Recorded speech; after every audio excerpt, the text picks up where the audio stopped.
ভাই বিশ্বাস করেন আমার একটা কথা, মানুষ বলে না যে আপনার জীবনে ভুল আসলে দুই জায়গায় ভাঙবে, এক হচ্ছে সফরে আর এক হচ্ছে কবরে।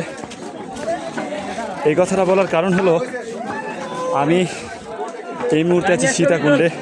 একটু দেখাই আপনাদেরকে, এই যে দেখতে পাচ্ছেন আমরা সীতাকুণ্ড পাহাড়ের একদম চূড়ায়।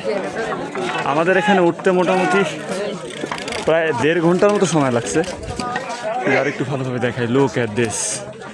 ওই যে লাল মন্দিরটা দেখতেছেন, ফার্স্টে আমরা ওখানে ছিলাম, দেন এখন এখানে এই যে একদম টপে।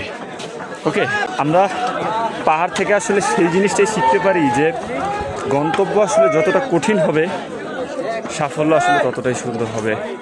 সো আপনাকে কষ্ট করতে হবে জীবনে, অ্যান্ড অনেক বেশি ঘুরতে হবে, অ্যান্ড অবশ্যই পাহাড়ে আসতে হবে, সেটা আপনি যেই পাহাড়ে আসুন না কেন।